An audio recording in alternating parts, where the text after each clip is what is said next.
Okay. Does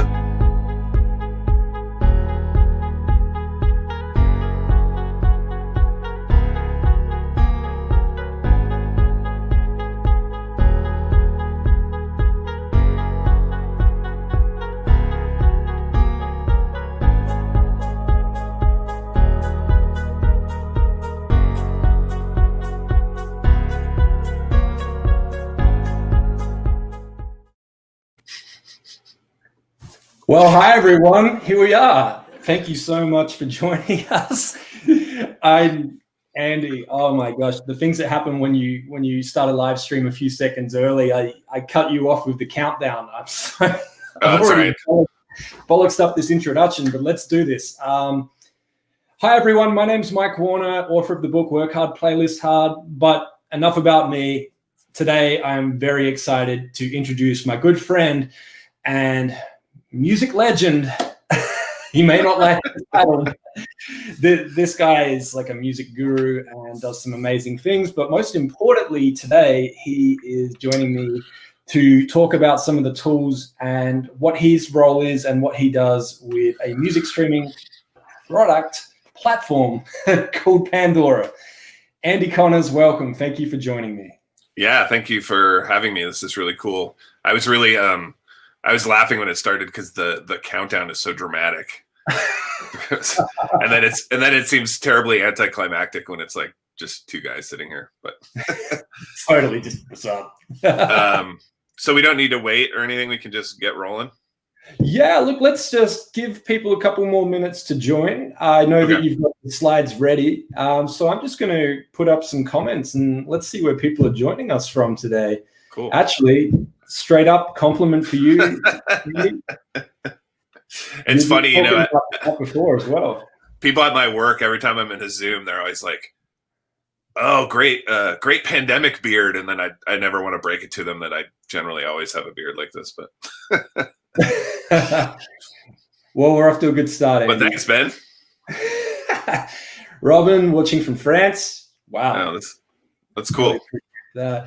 We've got Martin from Norway. I've been thinking seriously about moving to France, actually. Well, it's funny because you're also looking at moving out to the woods as well. So, you know. Well, I have friends who live in the Pyrenees in France, and last year they put on a big festival on their land, and it was just like seeing music in the middle of the French countryside in the mountains was really inspiring. And there's no Trump over there, so you know. Okay, moving on. Cool. So I'm just throwing up a few more comments here, and it looks like we've got a pretty good crew joining right now. So I am going to put comments up in between, and I just want to mention for everyone that is here, Andy has a presentation. He's going to share his screen, show us, give us a rundown of all of the cool tools and features that you have with Pandora. Wherever you are in the world, even if you can't download the Pandora app and stream music, you can still reach your audience in the US that are on Pandora and listening. So this is for everyone here today.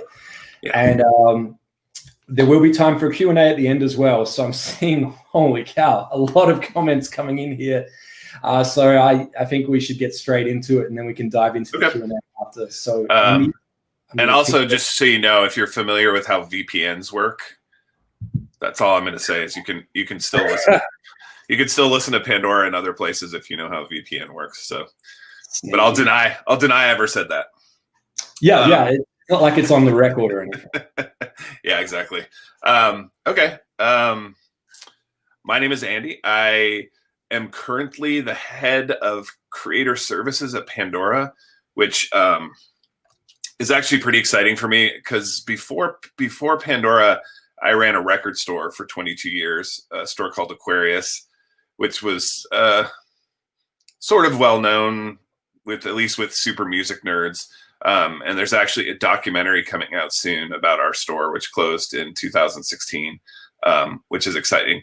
But I sort of dedicated my life to music for sure, but two sort of aspects is playing music. Like I've been a touring musician and a recording musician for 30 years now. And then also sort of supporting other musicians, which has always been really important to me, whether it's through the record store. I used to run a record label called Tumult that I ran for 20 years.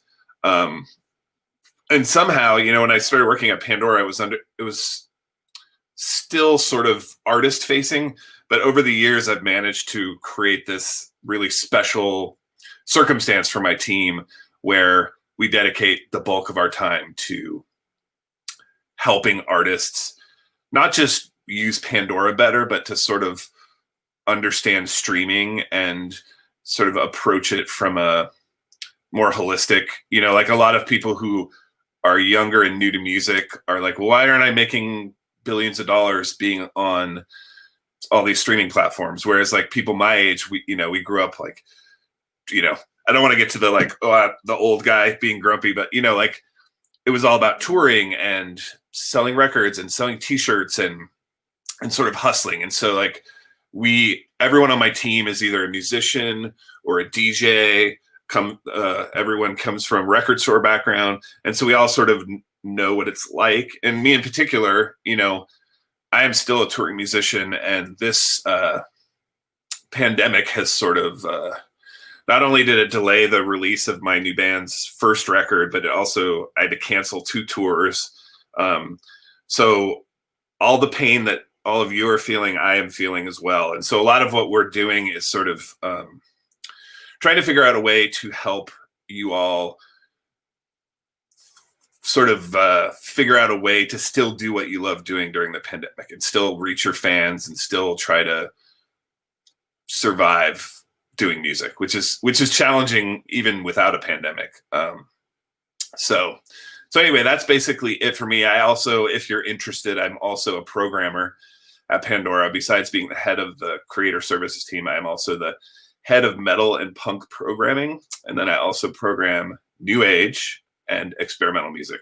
So yeah, that's it. I like to sort of set things up just so you all know that the stuff I'm going to show you was essentially designed by musicians and artists for musicians and artists. That's why it's free. Like everything I'm going to show you is free. You don't even, you know, all you have to do is sign up for Pandora, which is free to use the tools. So this is all easy to access, and it can be really powerful and effective. And so for today, I'm just going to do sort of a high level walkthrough of the tools. We do really comprehensive webinars every month. The first Wednesday of every month, all the tools I'm going to show you today, we get way, way deep into, where I do like a step-by-step literal walkthrough of each of the tools. So when you leave that webinar, you can start using them. And then we also do an office hours the second Wednesday of every month. So, and those are open to anybody. The office hours is cool because it's sort of just like an extended Q&A where you can ask questions, or if you're having problems or if you're confused about anything, then you can speak to the people on my team. And I know it's nice to actually connect with people in real time. So, so should we just get into it? Let's go for it, Andy. And I just wanted to say, I really appreciate what you said right now, you know, especially with what's been happening this year. It's important for artists to know that there are many opportunities out there, and there are people that are ready to hear from them. And if we can connect a few artists to some new fans today by telling them about these tools and giving them access, then that makes me feel good. And I know that's what you're all about. And that's why I'm grateful that you're here today, Andy. So, thanks. Yeah. And look, anytime you need a break to grab some water, I know it's a lot of talking. Just let me know, because I love to talk, my friend. All right. Sounds good. Yeah, actually yesterday, this is totally an aside, but yesterday, so I have a new band that we've been working on it for a while, but we just sort of, everything came together right during the pandemic. So we've never played live. We don't have any records out.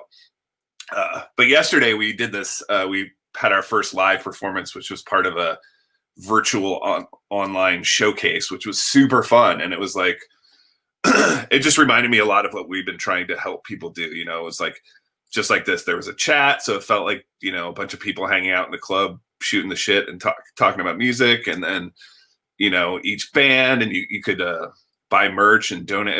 I don't know, it was really cool. And it made me sort of, I was a little bit skeptical because I'm like, oh, virtual show, but then it was kind of rad, and also the like hermit in me was like, this is great. I just went to a 3-hour show and saw 15 bands and I've never left my house. This is the greatest thing ever. But anyway, I know people are itching to get back out to clubs and bars and venues. I am too. So anyway, let's talk about AMP.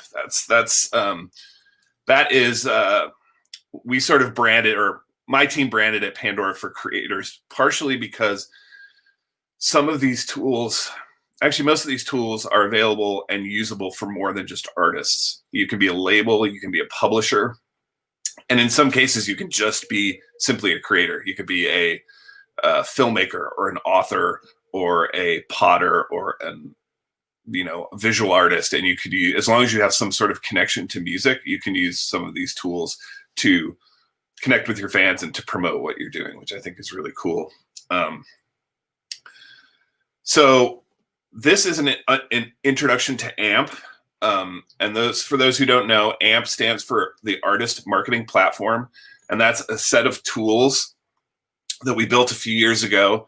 And we've had some recent additions to the tool set, but they're basically a set of artist-facing tools that are free, potentially powerful, can be really, really effective. And they're really, in many ways, unique in the industry. And they are perfect for allowing you to connect with the fans that you already have. And for, I think I'm jumping the gun on my next slide. I'm just about to say this because I'm so used to saying this. So as a team and as a company, but our vision for how we treat artists and how we approach artists is fundamentally we want to support creators and help them succeed. Like everything about Pandora, everything about Spotify, all of that relies on the ability of creators to be creating art and making beautiful art and sharing it. And so in every way that we can help do that, we sort of dedicate ourselves to helping creators. And we do that by obviously offering these free tools, which is one thing, and then offering as much real support as we can to creators, whether that's through our webinars. We have a pretty robust support team, which I'll talk about later. I generally just give out my email to everyone. So if you have questions or you're confused, you can always hit me up. But we just sort of really like to be there for creators because, again, in a lot of ways in the music industry, creators get the shaft, and I've been there. And so I like to, in whatever capacity I can, be there for creators. Fundamentally, I was just about to mention this. We have, the two main thrusts of what we do is help you connect with fans. So just forging deeper and more personal connections with the fans you have and giving you sort of more to share with them and letting them connect in a way that's special and unique, outside of just music.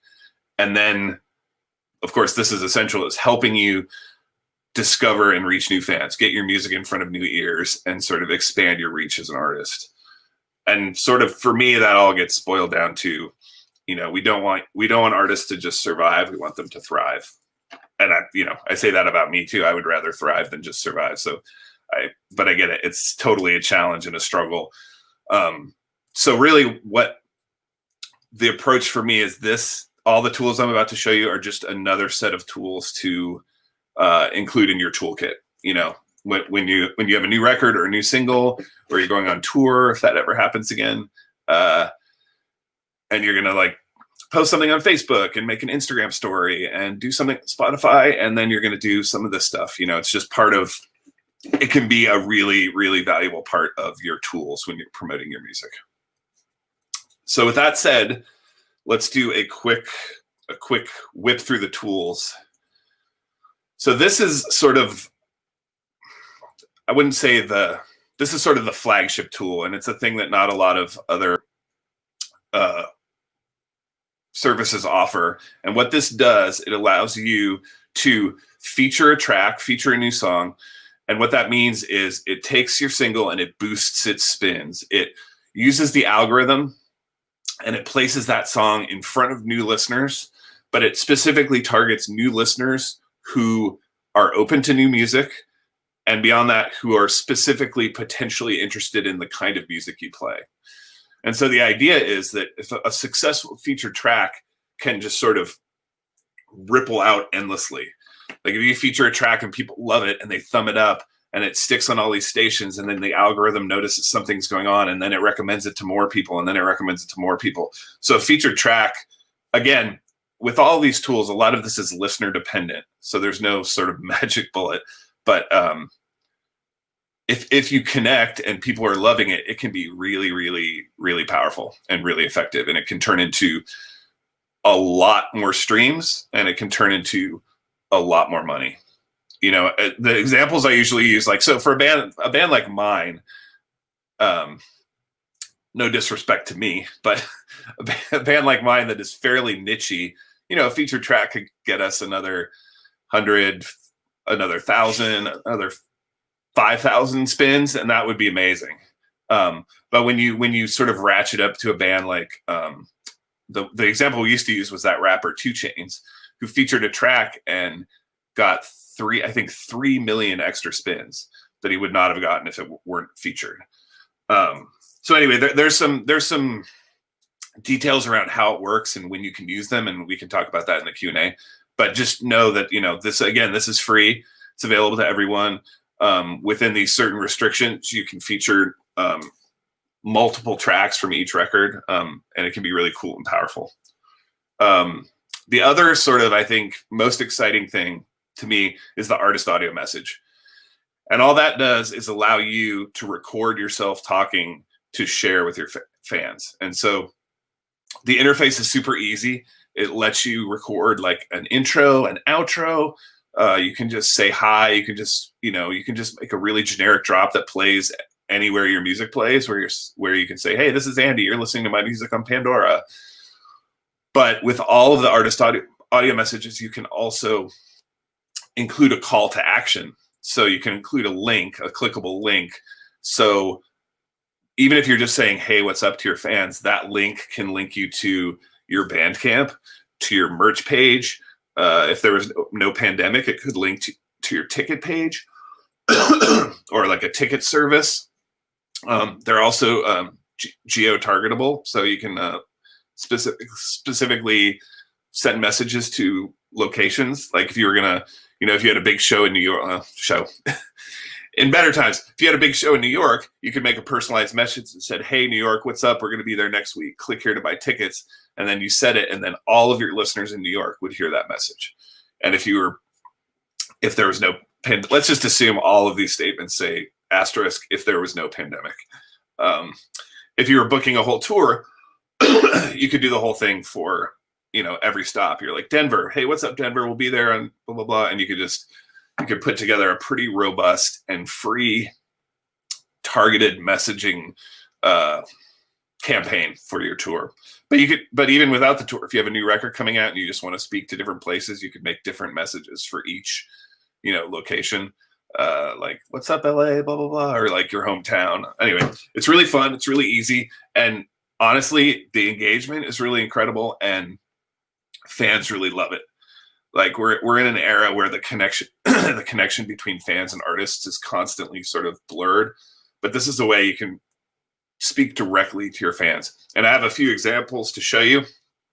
This is a cartoon metal band that are like they're like the black metal version of Gorillaz. And so this is one of the artist audio messages they recorded in character, just so you knew who you were listening to. Oh no, can you not hear it? It's not actually coming through right now for some reason. Really quick, I think. Okay. It's me and you. The live stream. Live stream is here. We're here, people. We're here. The screen sharing I just stopped because I realized that maybe this is why this is. Oh, there. Click. Okay. That's cool. I can see it. I'm going to add it back, and let's see if we can get the audio going. Otherwise, I might have to try my shot at showing people what a voice message sounds like. All right. This is why we do it live, because it's exciting. Yeah. Okay. So again, this is now I even forgot. Anyway. Andy, this may sound weird, but if you disconnect your headphones for a second, because I noticed when we were doing the test before and it worked, you didn't have the headphones plugged in. Okay. We'll give it a shot. Wait, here, let me just see if it works. Tell me if you can hear this. This is Hubbath, and you are listening to Beelzebubs on Pandora. All right. Technical difficulties sorted. So that was simply a band like saying, "Hey, what's up?" Just to remind you.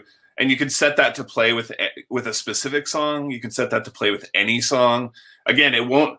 There's a lot of rules and guardrails in place, so you can make tons of artist audio messages, and your fans won't get barraged. They won't get overwhelmed. There's definitely guardrails. So if you make 100 messages, someone listening to your band's not going to get 100 of your messages, but they will get occasional ones. And again, you can set it to be with a specific song or with any song. And the cool thing about this is if your song is picked by the algorithm on some station way over here, this new person hearing you will still potentially hear your voice message, which gives the song some context and gives them a little bit more like of a personal touch. So here's another artist audio message. This is St. Vincent, and this is her promoting show. Hey, it's St. Vincent. I'm bringing the Fear the Future tour to Houston, Texas on February 20th. Tap the button on your screen to buy tickets now. See you there. So that's kind of what I was talking about, where you could make 50 of those, one for each of your stops on tour. And each one has a different link that goes to the specific purchase place for tickets for that show. And that can be really powerful and a really easy way to specifically reach out to fans in those places who might come see your band play. And then this last one is the guy from Korn, the guitar player from Korn, just sort of checking in with fans during the pandemic. Hey guys, this is Head from Korn. Wanted to send my love and hope that you are healthy and staying distant to stop the spread of this disease. And just wanted to give a shout out to all you rock and metal fans out there. We love you, and we will get through this, and we'll see you real soon.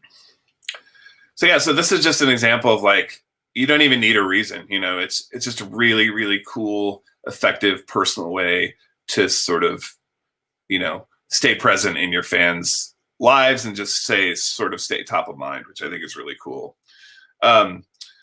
We have another function that called Promote Singles. And the reason it's right after those two is it's essentially those two things we just talked about combined. So there's a single page for Promote Singles. You push a button and it allows you to feature the track, which is going to boost it and expose it to all these new people. But it also attaches a voice track, which again, you're playing this music for new people. So it allows you to give it a little bit of context and give them sort of a personal introduction to the song that you're about to play for them for the first time. So I have a couple examples of that. This is Brendan Benson talking about a new single. Hey Pandora, it's Brendan Benson. You're about to hear my new single, Good to Be Alive. Click the banner to hear it again with more of my music on Brendan Benson Radio. And then this is Maya talking about her new single. Hello, Pandora. It's Maya. I have a new album coming out this spring, and this is one of the songs from it called Damage. Give it a thumbs up if you dig it. So again, we've noticed that we actually see a lot more engagement when these songs are presented with some context with an introduction, which I think is cool. And just for me personally, I think if you're especially if you're just sort of, you probably get used to, Drake or someone saying, "Hey, this is Drake." But some cool indie rock band you love, or some weird obscure hip hop band like speaking directly to you, that's kind of exciting as a music fan, I think. And then another tool we have, which again, asterisk, no pandemic, is Promote Shows. And what that does is it creates a hybrid audio, artist audio message, but then it links directly to one of our ticketing partners. So if you have tour booked and you go into the promote show screen, it allows you to click, add your artist audio message, then click localize. And then instead of picking just a city, it allows you to pick the venue in the show. So again, this can be really effective. In an hour, you could target all the cities in a tour, and it's really cool. And I'll show you something in Next Big Sound, which is our sort of data platform. And a lot of that super robust data is being moved over into AMP. And so we have this cool heat map, which I'll show you in a minute, that's like shows you where you're spinning and who's listening, how many people are listening. But with the promote show function, everywhere that you have a show booked, there's a little pin. And all you do is click on the pin and it brings you to the promote shows button, or the promote shows page, and you can do that same thing. So looking at this map, you could just click on LA, San Diego, Phoenix, blah, blah, and you could just do this exact same thing in probably in half an hour and promote an entire tour. And I presume you could also promote a virtual tour, but I mean, some huge band emailed me about their virtual tour where they did a different show for each city for each night, even though obviously you could tune in from anywhere to all the nights. But I still thought it was cool that they were trying to simulate, the experience. So related to artist audio messages, we have Ampcast, which was again originally designed for touring, but I think it can be really effective during the pandemic. But what it does is allows you with your phone. All you do is open your phone like normal. You look up your account. If you've registered for AMP, you'll have your artist account. You click on it. It opens this little window, and you can record a message and upload it instantly and start playing it for your fans. So, the idea originally was on tour. You'd be like, hey, what's up, Boston? We're going to be there in 2 days, blah, blah.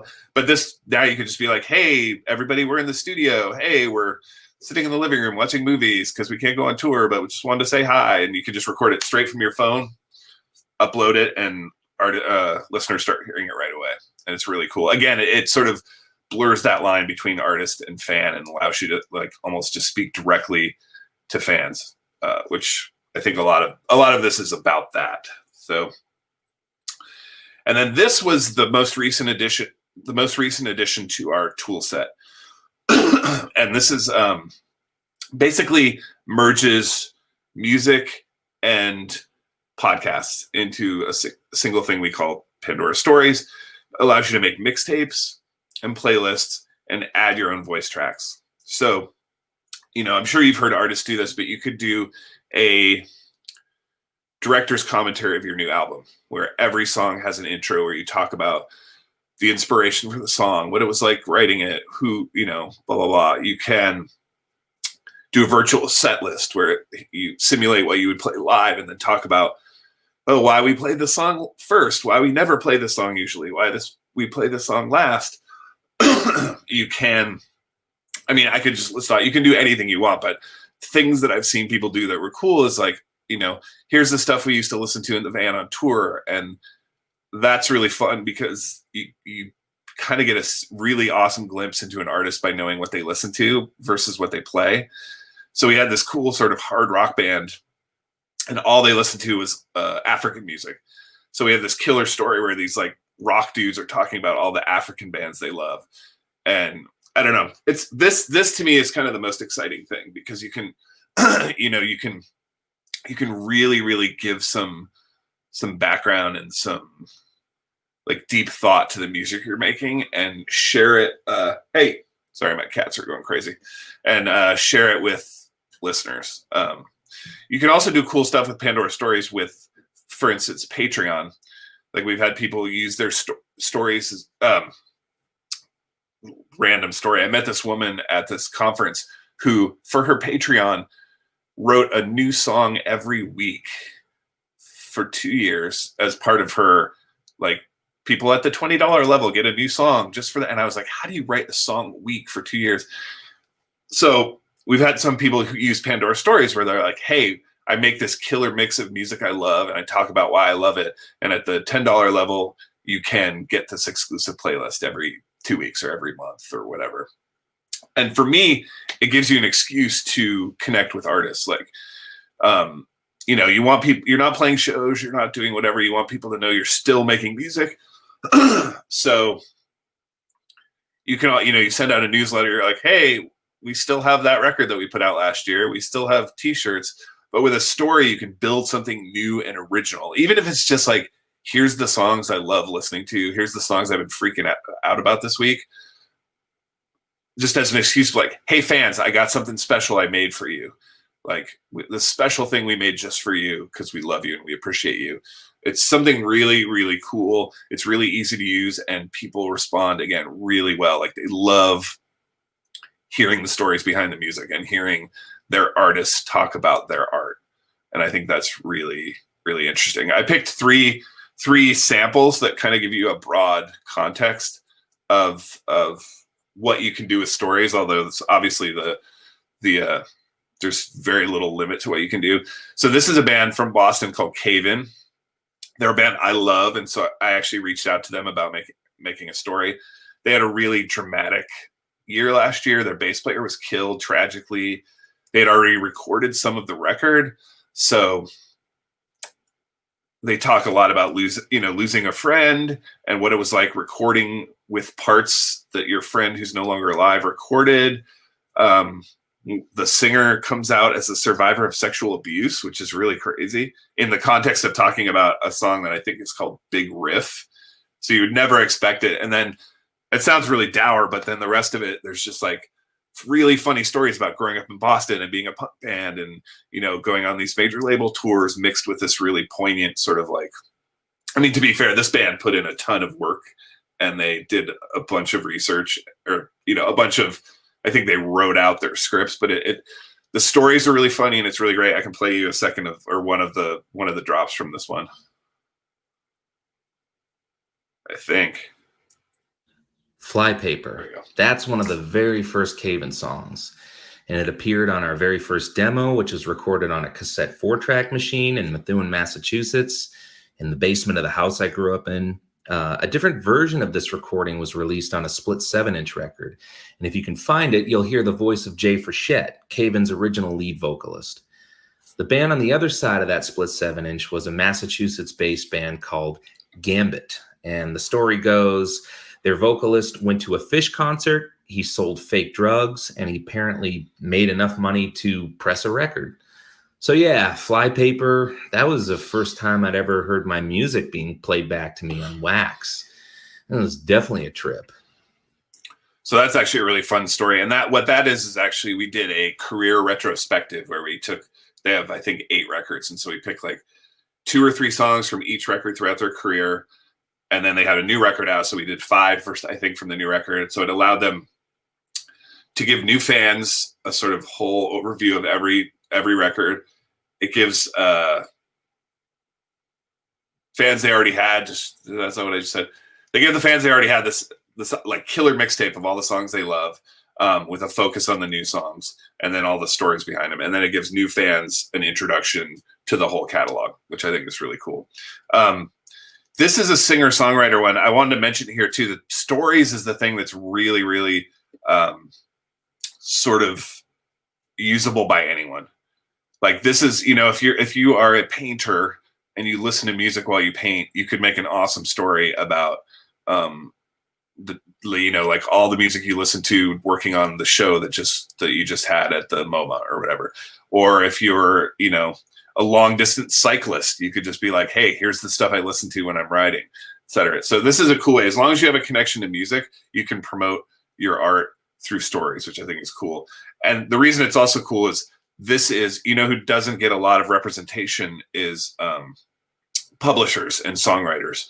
And so what we have a ton of stories made by songwriters and publishers who are like, I forgot her name. We had this one woman who's written hits for like Britney Spears and, people like that. And you would never know her name, but she built this story where you're like, holy crap, this woman is like writing some of the biggest songs ever. And so it's a really fun way to sort of shine a spotlight on publishers and songwriters.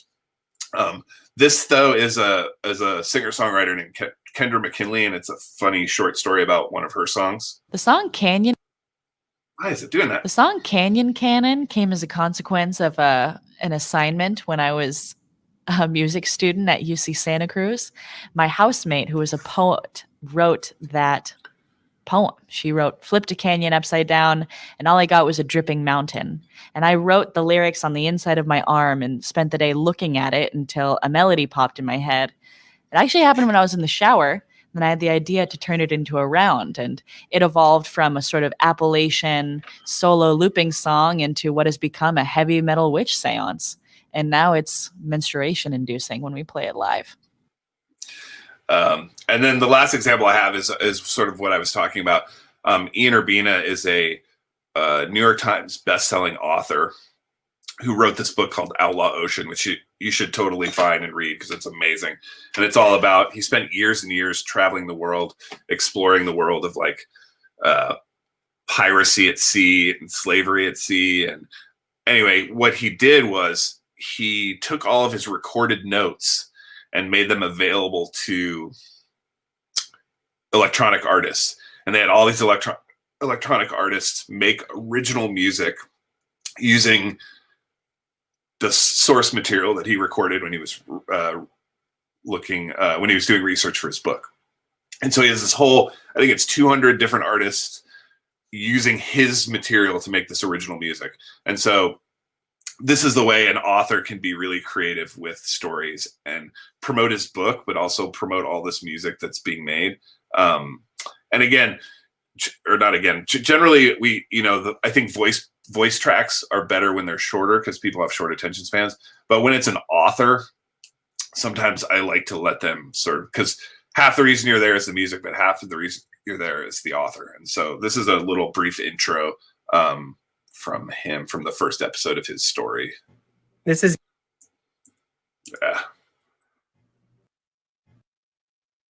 Come on. The song? This is Ian Urbina. I'm an investigative reporter and the author of the New York Times bestselling book, The Outlaw Ocean. This book chronicles the lawless realm of those who make their living legally and illegally on the sea. For 5 years, I mingled with traffickers and smugglers, pirates and mercenaries, wreck thieves and repo men, vigilante conservationists, poachers, oil dumpers, and more. But in addition to uncovering stories of courage, survival, brutality, and tragedy, my time out there offered for me another realization about the connection between musicians and journalists. Anyway, he goes on a little bit because he's an author. So, but again, really fascinating way to promote your book, to promote the music that was inspired by your book, and just sort of promote yourself. And then the last thing I'm going to talk about just really quickly is Next Big Sound. Next Big Sound was purchased by Pandora, I think 2 years ago. It's sort of a very, very robust source of Pandora data. It is our dedicated data platform. Next Big Sound is likely to be going away, but only because most of the functionality is moving into AMP.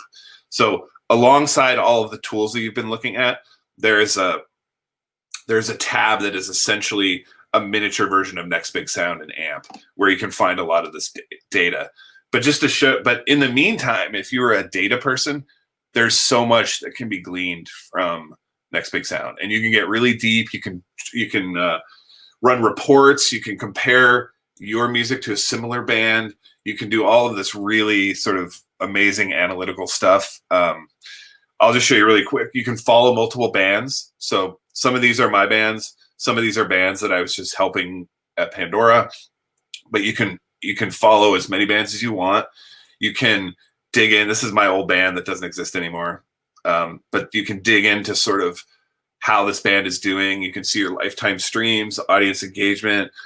You can sort of click in even further with the actual data to look at individual dates. So, you can be like, oh, our music spiked on October 15th. Oh, right, because we got a write-up on Pitchfork that day. You can sort of get deep into that data.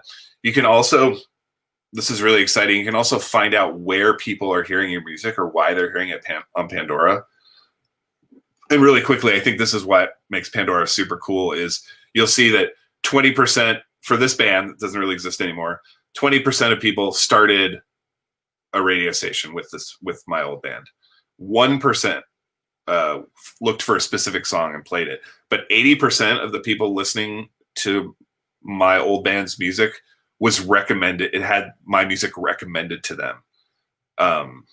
And down here you can see where, like via the Math Rock station or the Unwound Artist station or the Slint station.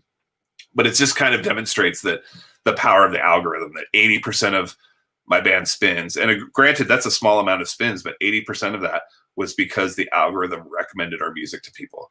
So imagine if you were spinning 50,000 times or 100,000 times, that number can be huge. And so, and I think that's really fundamentally that's what sets Pandora apart, is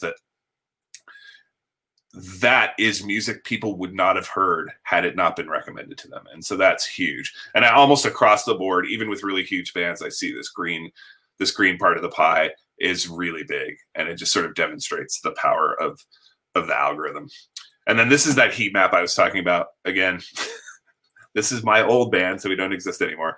But, in these weird places, there's still some people streaming our music because this is from the last month. So if you can imagine this map with bigger circles, in the new version, there would be, if you had, like I mentioned, if you have shows booked, there'd be pins and you could just pin on them and promote those shows. But also it allows you to just click in and see, you can see who's listening. You can see their age, their sex, their exactly what different places they're listening from and how many people.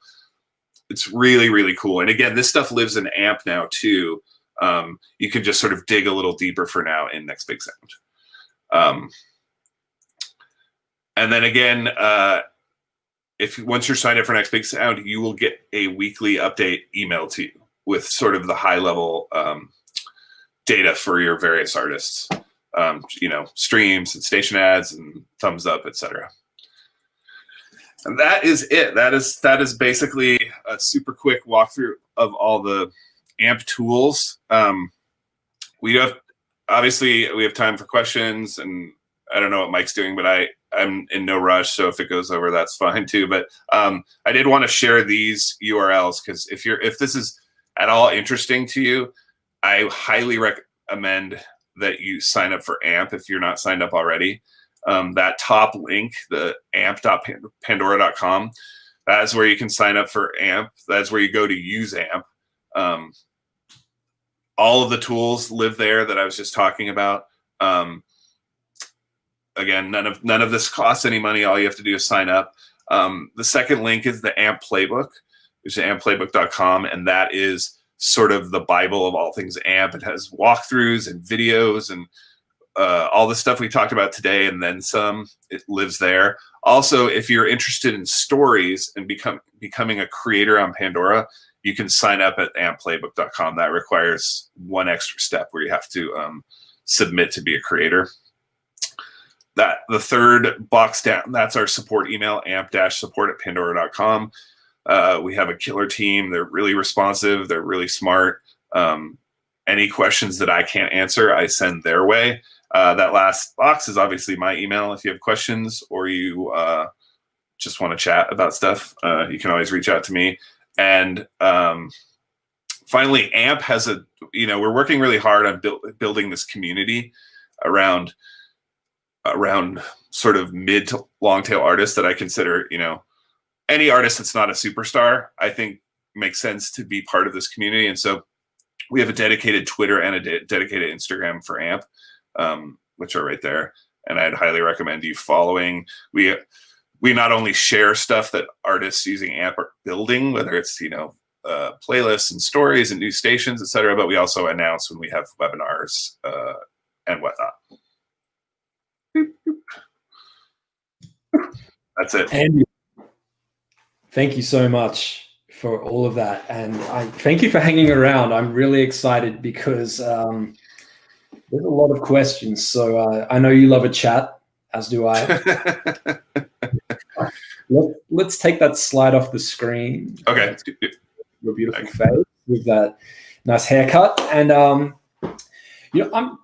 going to start scrolling here and clicking, and let's see. But Andy, I'm going to throw up the first question because this was the most common one, and I'm sure that you're not going to be surprised. But how do we get for playlist consideration? I almost was going to just have you let me guess, because that was what I would have guessed. So that has actually been, because that's one of the most frequently asked questions for us, like no matter what the context, we don't have, let's be honest, we don't have anything right now. The idea is that our programmers are awesome at what they do. They are constantly looking, and by they, I also include myself, they're constantly voraciously looking for new music that's exciting, that's blowing up, that's doing stuff. So for now, that's basically like, you should just be doing what you do. You should hustle. You should be putting stuff on Instagram and Facebook and Twitter and playing virtual shows and promoting the hell out of what you do. And then if people are noticing, then our programmers will notice too. That said, because I get this question so much, I sort of pushed really hard and we started this conversation, and we are in the process of building a submission portal for Pandora, which will be really exciting. Some of you have probably used the independent submission form, which sort of has a different purpose these days, but it's very similar to that, and it will allow you to pitch your music to the appropriate programmer. Right now, everyone programs differently. I find it incredibly valuable to be connected with people for real, which is why I give everyone my email. So if any of you out there are like in a metal band or a punk band or making new age music, you can reach out directly to me and we can talk, and we can, if it's music that connects for me, then I will program it. Not all programmers like to work that way, and that's totally fine. I appreciate that my genres are probably smaller and less, there's less pressure. Like, I can't even imagine programming pop music on Pandora and opening the floodgates to the world to directly connect with billions and billions and millions of songs and submissions. But we want that to be another radar. Like all the programmers have their own set of radars, whether it's like charts or blogs or Pitchfork or YouTube channels, but we want to have this submission be another radar, so people, can have access to this. Like I said, we used to have very early on. I actually got hired at Pandora. This is kind of funny. So we used to have this thing called independent submissions, which we still have, but it's hard to explain the difference. But in the old days, you could, as an independent artist, you could submit your music. We would listen to it. And if we wanted to put it on Pandora, we would go out and buy it. We would buy it from Bandcamp or Amazon or whatever. And when I started at Pandora, the reason I got hired was they used to require that you had a physical record available for sale on Amazon or whatever. The minute they changed that rule and said, oh, it can be digital, it went from 100 submissions a week to 1,000 submissions a week. And so in 4 or 5 years, I think I listened to 40,000 submissions. But the point is, it can be very daunting to sort of sift through all that music. But as a person who's constantly talking to you guys, I was like, this is extremely valuable, and something we should have. It's something Spotify has, and I think in some ways that's actually turned into this weird cottage industry that is in some ways or less productive, and we've gotten a lot of scammers too. So there's ups and downs, but to answer your question, yes, very soon in the near future, there will be a way to submit your music for specific playlist and station consideration. So I know that was Awesome. the super long-winded way of explaining it, but I just wanted to give it a little context. No. Exactly. And all the more reason to sign up and get access now and get access to those artists now, because once that form goes live, you can log in with AMP and no doubt submit. So, it's always good to be prepared early. Yeah, and it gives you the option, like if you're pushing really hard on Spotify and you're pushing really hard on Apple, you should be pushing really hard on Pandora too, especially if you want the Pandora programmers to notice and program it. So definitely. And Andy, I'm going to jump onto the next one, which is, you mentioned before, featured tracks. The question is relating to how long should you wait after a track goes live before you feature it. And, obviously what we're getting at here is if a track came out today, you want to run a feature on it immediately starting today. So I'll let you talk to that one, Andy. Yeah, it's sort of, it doesn't make, I totally get it. It doesn't make sense. I totally get wanting, like our single's out tomorrow, I want to feature it right away. But because of the way featured tracks works, it works better once it has some information about your song, about your music. So generally we suggest a few weeks. And I know you're like, oh, I can't wait. But what that does is, and there's a minimum requirement of 10 spins on radio, which means that it has to play organically. And the reason it does that too is because otherwise you could just go into premium and play it 10 times and then you could program it. But what we want is we want the algorithm to understand your song, understand who listens to it, and to better target those recommendations. Because what happens is if you throw a song and the computer doesn't, the system doesn't know what to do with it, it just kind of throws it out there, and there's a good chance people won't like it and they'll thumb it down, and then it will go away and they won't hear it ever again. So if you allow the system a little bit of time to see where it's spinning, see who's listening to the whole thing, see who's skipping, see who's thumbing it up, it gives it data, and that's kind of what the whole thing works on. And so then when it starts suggesting your songs, the people hearing it are way more likely to listen to the whole thing, way more likely to enjoy it, way more likely to thumb it up. And that system of thumbing it up and playing it and maybe even starting another station, like with your artist, creates that whole ripple effect. And that's how feature tracks can become really super powerful. And I recognize it's designed for new music, but I think you should just approach it like 3 or 4 weeks in is when you launch the feature track. So you do all your usual promotion, and then you just get this extra bump at the month mark or something. I mean, you can do it sooner. You can literally do it the second you hit the 10 spin threshold. You just might have better luck if you wait a little bit of time. Holy crap, that's awesome.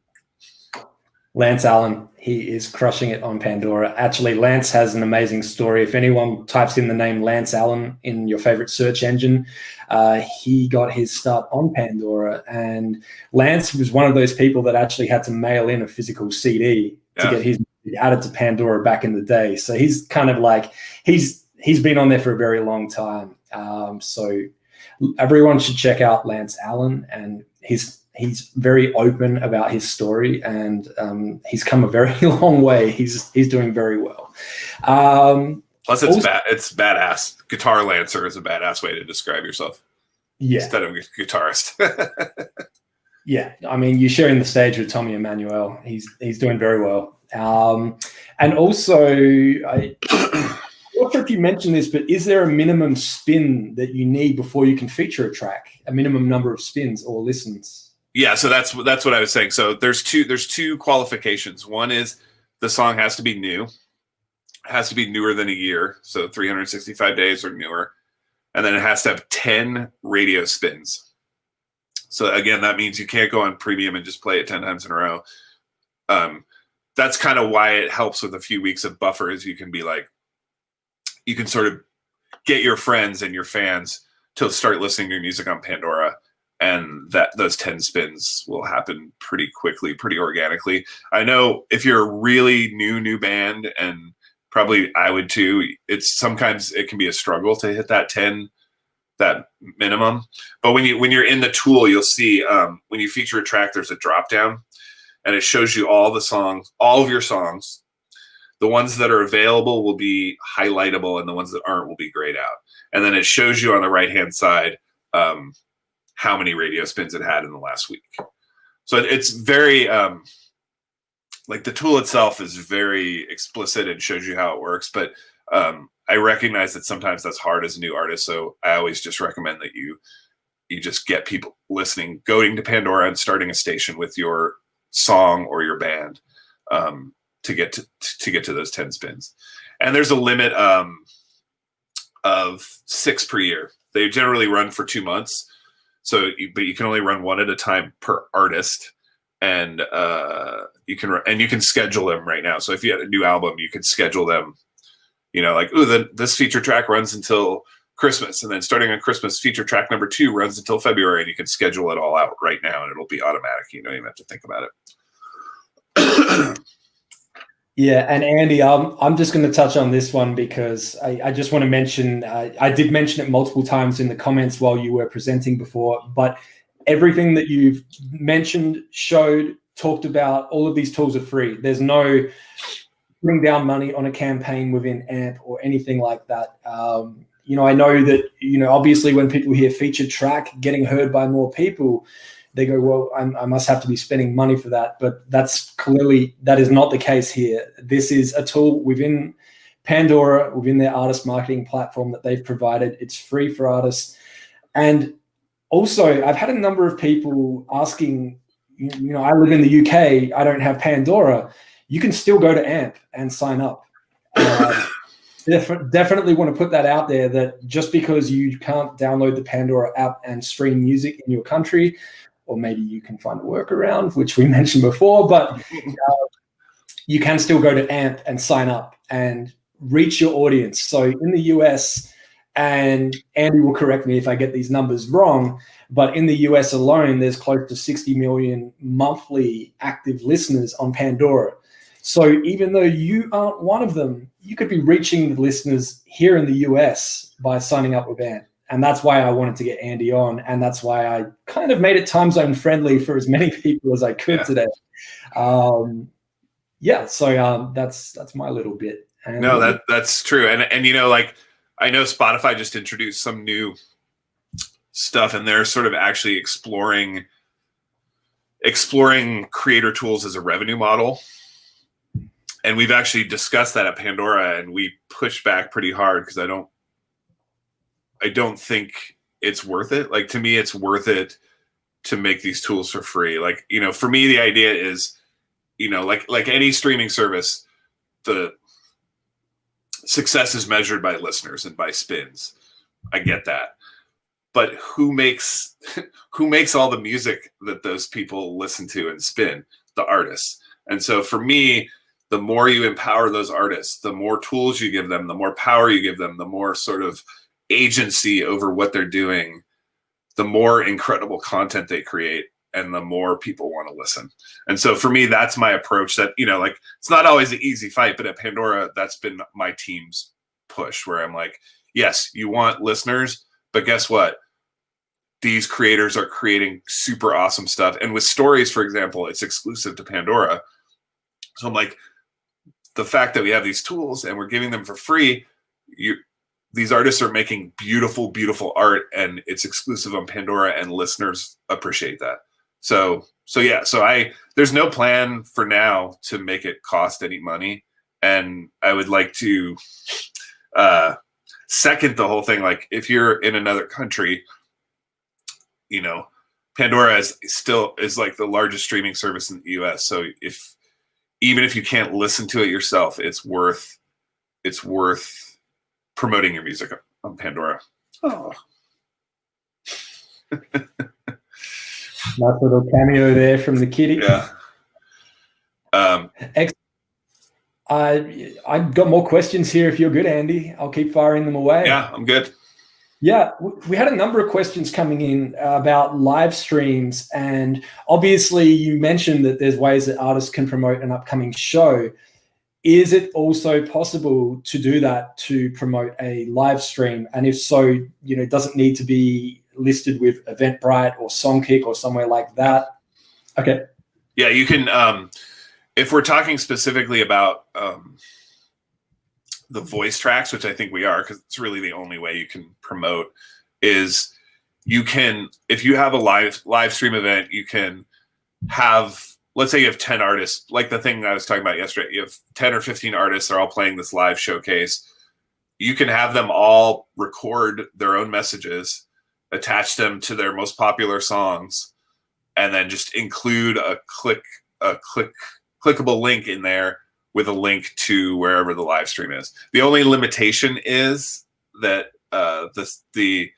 it won't let you link to a competitor. So that would include YouTube. So that's probably but you could still link to Bandcamp. You could still link to LinkedIn. You can still link to Twitch. So you can definitely use it to promote. I mean, you can use it to promote anything. We've had people be really creative where one artist wanting to give away tickets to shows on his tour.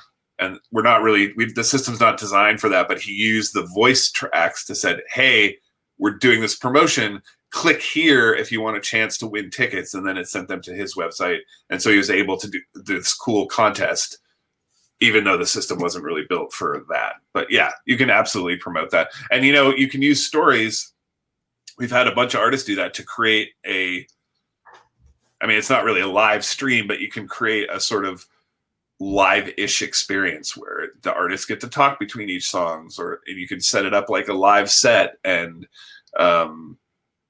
it can be a really valuable tool during this time where live shows aren't really happening. Yeah, and I like the way you said that it's more of a show that's hosted by the artist where they're introducing the songs. I mean, some might even compare it to a radio show as well. We did have a question attached to that, which was, what is the experience if you're listening in a car or on a Sonos on a speaker where you don't necessarily have a screen in front? Well, unfortunately, and this is such a bummer for me, is that it's not supported yet. Especially on Sonos. We get so many questions about Sonos, but we have a whole team that's working on that. But the way the system works now, voice is not supported, unfortunately. I mean, if you have, it's Pandora Sirius, so you can always listen to Sirius in the car and Sirius on the Sonos. And the more we move forward, the more those two entities are becoming more of a cohesive whole. But with stories in particular, unless we make a specific non-story story, it's not supported yet. But that is a priority for us. But they do make these. They do.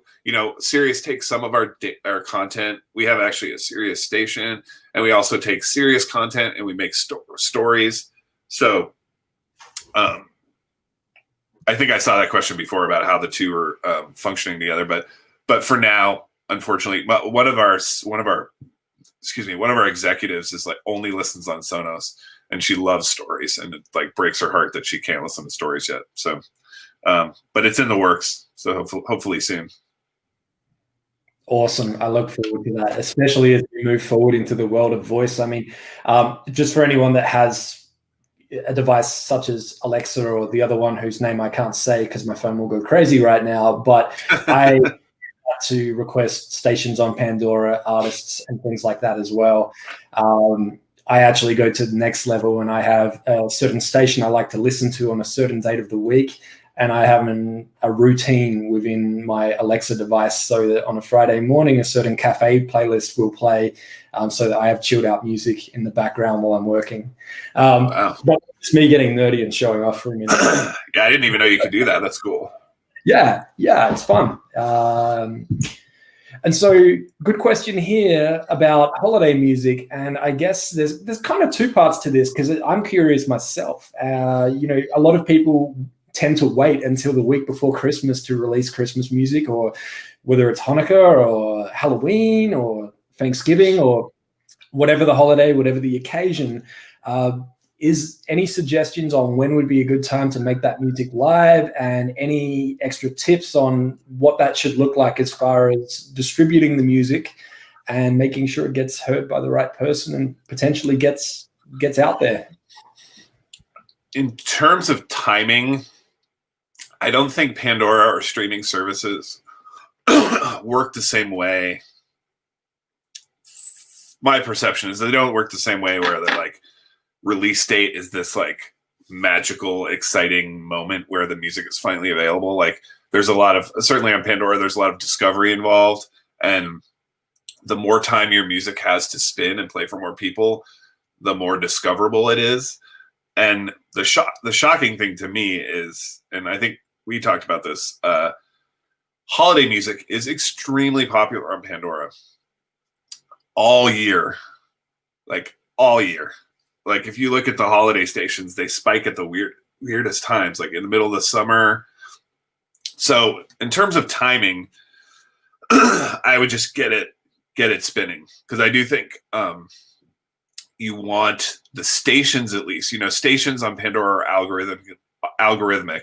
So you want to have your music spinning and sort of making its presence known so that the algorithm will notice it and pick it for like holiday, or the sort of the more sort of general stations. The suggestion for submitting to the playlist is the same as before. We don't really have that system does not exist yet. So you can't really, we do have a programmer who handles the majority of holiday music. But again, we need to wait until that sort of portal exists so you can access that person directly. So my suggestion is to get it spinning, feature track, get it going, and then in plenty of time for Christmas. I mean, if your local CVS already has Christmas ornaments, your Christmas record should be live on Pandora. That's my thought. And then also, just so you know that holiday music is very protected from listeners. So people only hear holiday music if they want to hear holiday music. And that's a good thing to remember, because we definitely don't want someone who's listening to Drake radio to suddenly get some random Christmas song. That would be a terrible experience. So one of the few genres that is sort of walled off from the rest of Pandora. So it definitely has like a limit to who it'll play to. I think that's just valuable to know. Awesome. Yeah. And, knowing some artists that have done holiday music, and my experience with them is similar to what you said, that they actually put it out in advance so that it can get there, it can start to get heard by a few people, and it can start to get some extra little pieces of information attached to it. And, some will say feeding the algorithm. But I definitely, if you have music, let's just say for Christmas, there's no reason why it needs to come out the week before Christmas. You could put it out now. I mean, I've had a look at some of the other DSPs, and I've noticed that they've updated their holiday playlist for Christmas already. Get that music out there. That's just my little bit. This is a question. How long is the approval process if you are submitting an artist to Pandora? Now, that could be one of two things, I'm guessing here. It could be the submission form that we've mentioned multiple times, or it could be requesting access to AMP for an artist as well. Yeah, so just really briefly, that we were talking about independent submissions before. Excuse me. Originally, that existed. So if you didn't have a label, you didn't have an aggregator, you could still submit your music to Pandora. When we finally got premium, that changed, because all of the music that was purchased for Pandora only was spinning on radio. And that limitation was because we bought the music, which comes with radio rights, but does not come with premium rights. So as we moved into this new world where we had both, we very much wanted a combined catalog. Like, we didn't want a whole sort of ghettoized section that only played on radio. So when that changed, this whole process changed. And so now, which meant indie subs changed, which means we no longer buy music. And so to be played on Pandora, you have to have your music delivered. Like, you have to have an aggregator. And I know this is true of, that was an anomaly anyway, but it's true of most DSPs, is You have to be with CD Baby or DistroKid or The Orchard or whoever, and they have to directly deliver your music to Pandora. So so now the independent submission page, what that does is, so we get, I mean, I'm sure a lot of you know this, but all services, all DSPs get the exact same music. Like there's no difference. There's no difference between what Spotify gets and what Pandora gets and what Apple gets.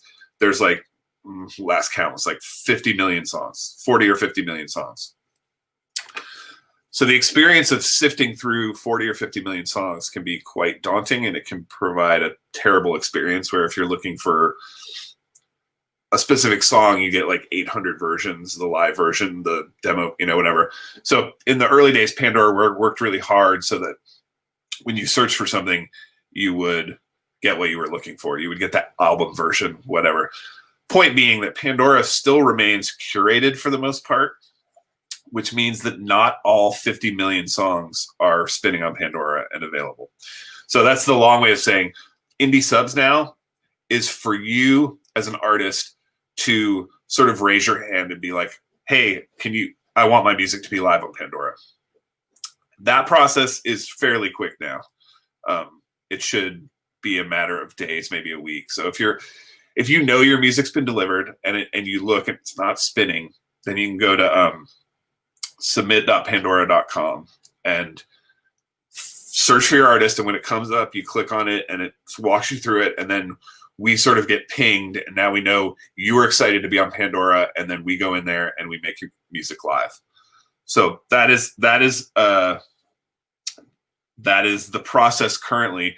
Eventually, very soon,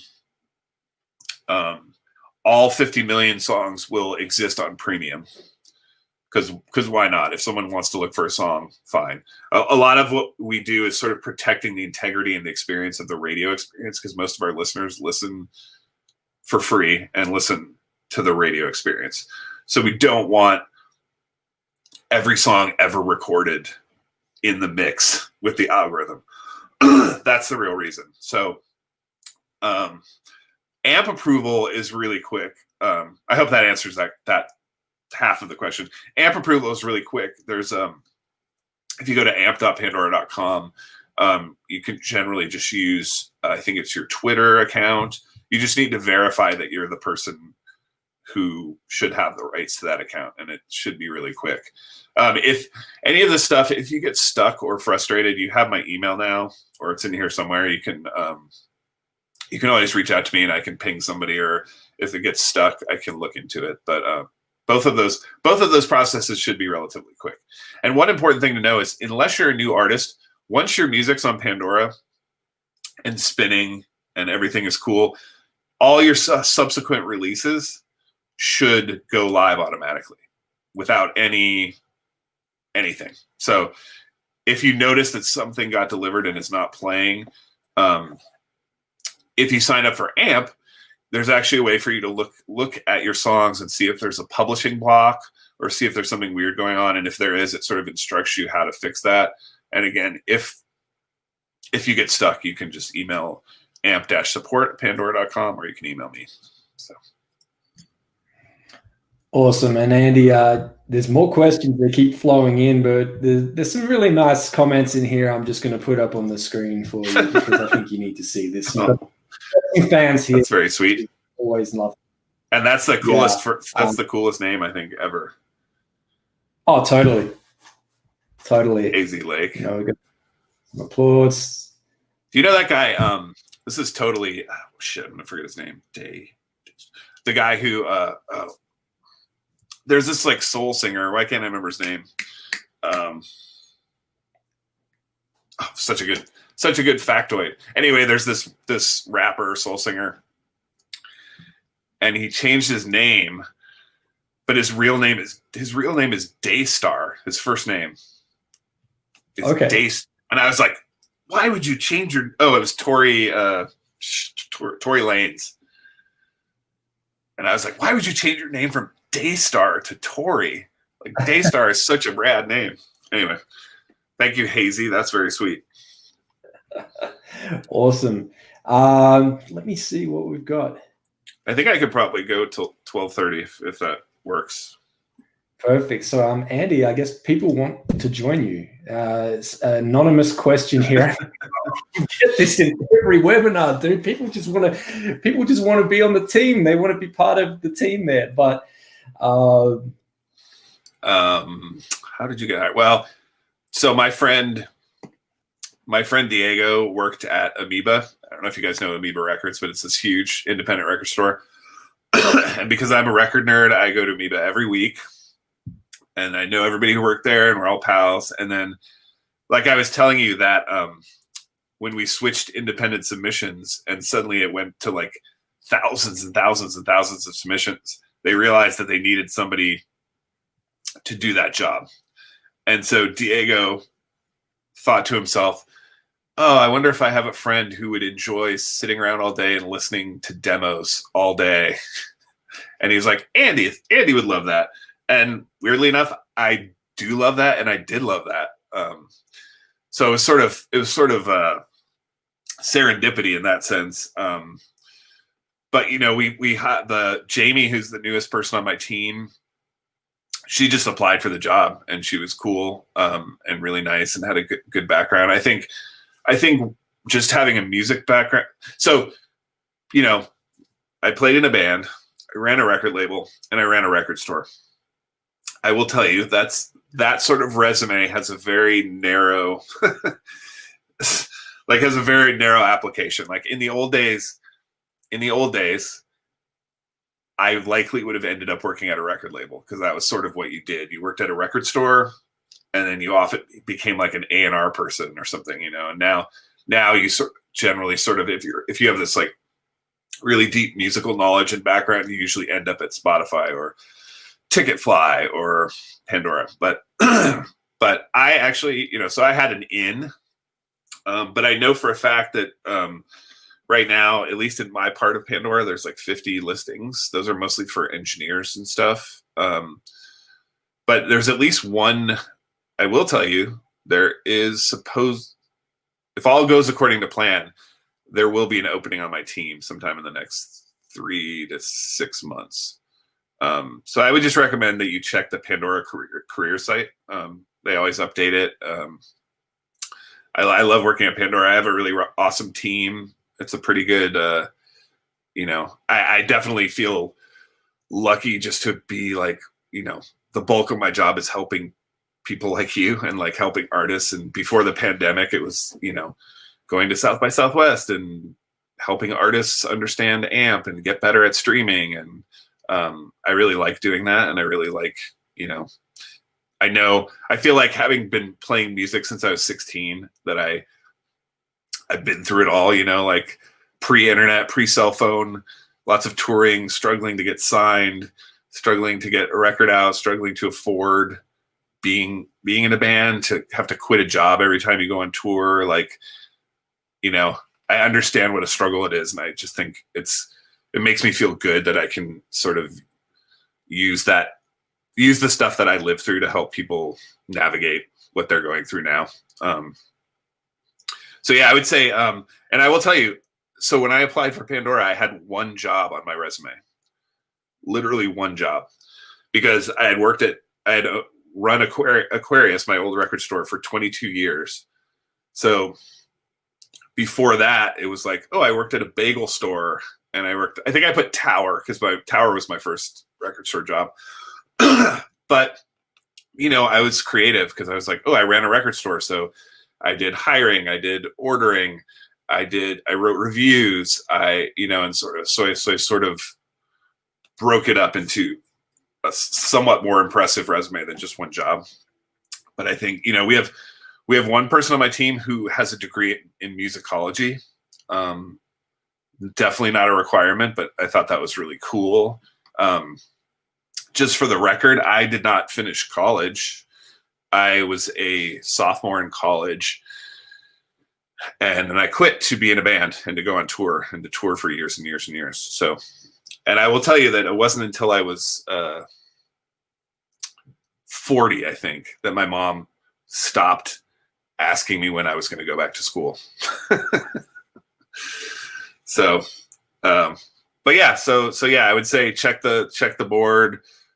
you have my email. If that job finally gets posted, I would love for you all to apply. That would be really cool.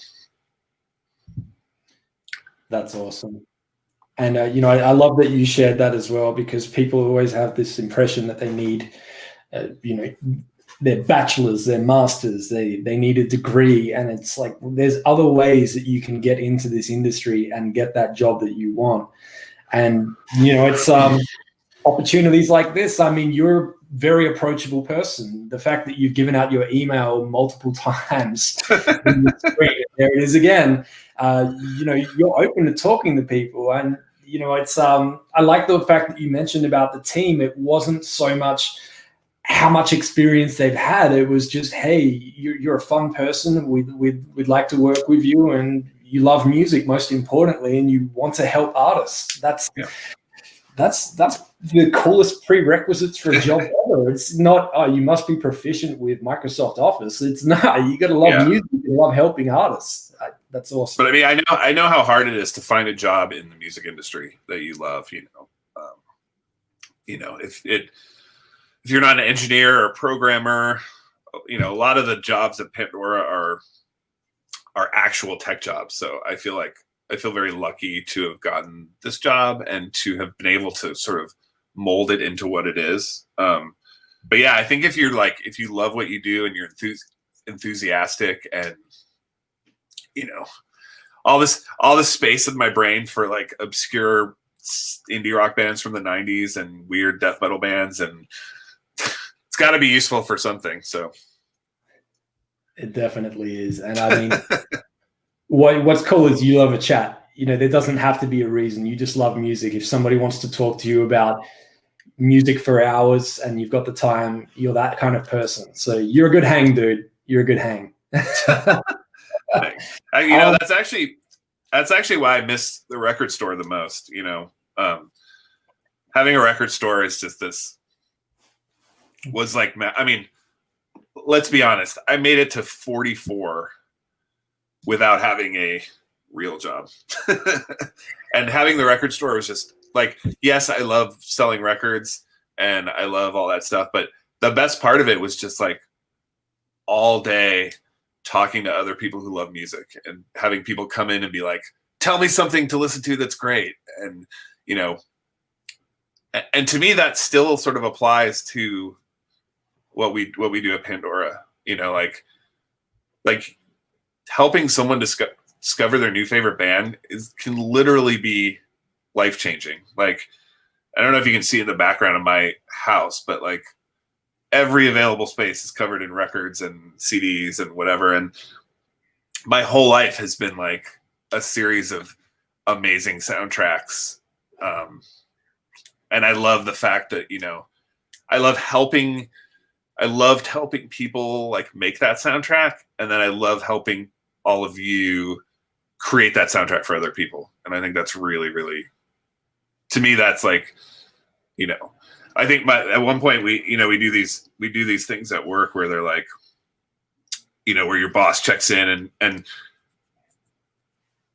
one of the questions they ask is like, okay, total, like no restrictions. Like, what is your dream job? Like, what would you change and what's your dream job? And mine's always been like, and she kind of laughed, but I was like, I have my dream job. Like, I would like, this is exactly what I would do. I wish we had more money and I wish I had more support from this person and this person. But like, at the end of the day, I was like, yeah, it's like, this is something I love to do. And I feel really lucky to be able to do it. So, I mean, I would happily play drums and nothing else for a living as well.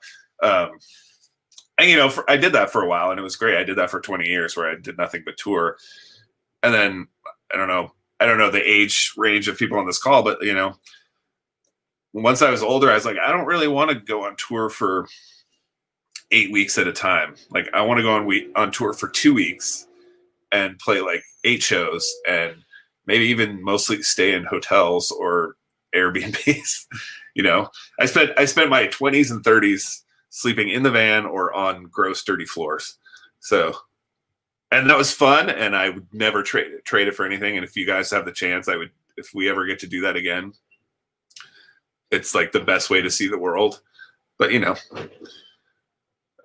I things change, and I still love touring and I still love playing music. But I think even if somebody was like, "Do you want to play music?" I might still prefer what I have now. You know, go on tour a few times a year, make records, but also spend time hanging out with people and talking about how to do this better. You know. Sorry, I started rambling. Dude, I love it. You know, it's it comes from the heart, you know, and it shows that you can't fake this. It's you know, I don't know if you want me to share this, but I know that there's been times where it's the middle of the night and there you are on emails and you're responding and you tell me that you're curating New Age because you just got back from watching a metal live stream or something. And, you know, it's like the dedication. I mean, there's not enough money in the world that would make someone do something that they don't like doing. Eventually, they would give up and say, you know what, even if you throw more money at me, it's just going to keep me here a little longer. I'm out. And it shows that you genuinely love what you do. And I think that's why I'm so happy that we connected. And, you know, we're able to do this today. And we've had a very large number of people in here. I'm not surprised, but it's awesome to see all of these artists in here and all of these comments. And that's really, really nice. I'm glad everybody is interested in, and I would love for anyone who's more interested, you should definitely check out the webinars that I was mentioning before. The office hours is just this, you know, we just chat for an hour. We actually do end up talking about actual Pandora stuff, but we have talked about my cats. We have talked about all kinds of stuff. And then if all this AMP stuff sounds cool to you, go sign up for AMP and join, you know, claim your AMP account. And then I think, what is it now? In 2 weeks, I think, or oh no, maybe in a week. Next week is the next Intro to AMP webinar, which the first like 20 or 30 minutes is the thing I did today, basically. But then the rest of it is like what I was describing, that deep dive where I walk you step by step through the tools, and you leave that webinar and you can immediately start featuring tracks, and you can immediately start making artist audio messages, etc. So, yeah. Andy, I can't thank you enough. I know that the voice was struggling a little bit because you're such a party. You don't bail out just because you've lost 25% of your voice from having fun. So yeah, no, I really appreciate it. I really this is great. I love the opportunity. You know, for me it's a struggle to figure out ways to reach new people. And oh, hey Drew, that's rad. Drew works with me. He's amazing. He's also an incredible drummer. Just for people, low praise. You should look up his band. They're great. Anyway, thanks, Drew. I love that as well, and is the reason that actually Andrew connected us. So oh right, yeah.